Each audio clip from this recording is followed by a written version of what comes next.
Hello, this is Eddie Mendoza and welcome to Pathways of Hope. In today's Gospel from Matthew 16, Jesus has a private conversation with his disciples and he asks them what people have been saying about him. Who do people say I am? He asks. And to appreciate why Jesus wanted to know this, we can refer to how the evangelist Luke describes the same private conversation. Apparently, according to Luke in chapter 9, Herod had been hearing stories about Jesus, about his incredible preachings, his incredible miracles, and his controversial preachings. And in verse 8 and 9, Herod is perplexed. He says, wait, I thought I beheaded John already. Now, who then is this person I hear such things about?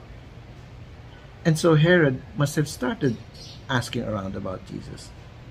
And that's why now Jesus wants to know, what are people saying about me?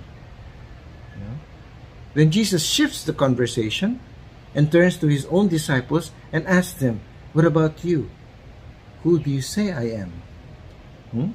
And this is when Peter boldly declares his belief that, why, you are the Messiah, Jesus.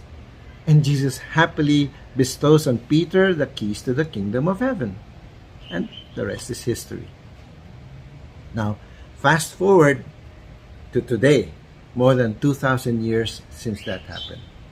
I will bet that in our respective social and professional circles, among your friends, practically every adult in our circles knows who this historical Jesus is. They may vary in the amount of details about him, but his historical and biographical statistics are pretty well documented, and it's readily available in your smartphone. Okay? But for today's reflection, may I invite you to go beyond the biographical facts about Jesus. And let me paraphrase that question, if you will. Let me paraphrase this question of Jesus so that it will speak to you and I in our 21st century context. Let's say Jesus were to come to you during your quiet time, and he were to ask you a related question. And as I said, his concern is no longer going to be about your knowledge of his biographical and historical identity. No, I don't think so. Instead, I believe that if and when Jesus deals with you and each of us about his identity, his question will be much more personal. He will probably say to you and to me, I know you know who I am. But my question to you now is, who am I to you? Really? Who am I to you? Yeah? Jesus will probably say, I know you know that God the Father and I are one. Yes, I am God, but am I your God? Huh? And many people have already confirmed that I'm the Savior of the world, but am I your Savior? Huh? People address me as Lord and Master, but am I your Lord and your Master? And they say I'm the Good Shepherd. Yes, but am I your Good Shepherd? That's something to think about, my dear friends, isn't it? Jesus wants to know where he stands and what your relationship is with him. Not in the head, but in the heart where it all matters. And instead of Jesus asking, who do you say I am? He'll ask things like, so what do people know about your relationship with me? Does your behavior, do your words, do your decisions and actions and choices, do these reflect the role I play in your life? My friend, two things I want us to take away from this in order that we may walk along the pathway of hope. First, as the saying goes, actions speak louder than words, right?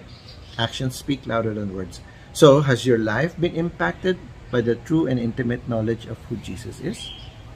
And does it show in the way you relate to other people? Does it show in the way you make choices in your life? Does it show in how you deal with adversities and uncertainties and disappointments? Does it show in how you respond to success and significant transitions in your life? My point is this. If indeed you have come into a personal relationship with Jesus, Your words, your decisions, and your actions will speak volumes about who Jesus is, because actions speak louder than words. Second, and this is a very valuable thing to think about, my dear friends, because Jesus doesn't want to just be a historical footnote or a piece of trivia in your life. Jesus desires, as I said earlier, a personal, intimate relationship with each one of us, because he sees what you and I are going through, really. He sees what you are dealing with today and what could potentially happen to us for the rest of our lives and for the rest of eternity without him. Look at it this way. When Jesus desires an intimate personal relationship with each one of us, this means that we cannot and we should not only come to know of him in the head, but that our hearts and our lives will be converted because of our knowledge of him and what he offers to us in this relationship. He invites all of us, saying, "Come to me, believe in me, follow me, abide in me. I know you're going through everything that you're going through now. I know what you're going through," Jesus says, "and I know where you are headed. Follow me. I am the way." So, question, how intimate does Jesus want our relationship with him to be? Let me tell you, so intimate that we cannot live without him. So intimate, like a branch is connected to the vine. And when that level of intimacy happens, when we are connected to him as a branch is to the vine, then Jesus promises that we will bear much, much fruit. And all of this fruit of love and joy and peace and patience and kindness and goodness and faithfulness and gentleness and self-control, all of these will be evidence about who Jesus is in our lives. My dear friends, if you haven't responded yet to the invitation of Jesus fully and completely, he waits patiently at the door of your heart, waiting for you to open your heart to let him in.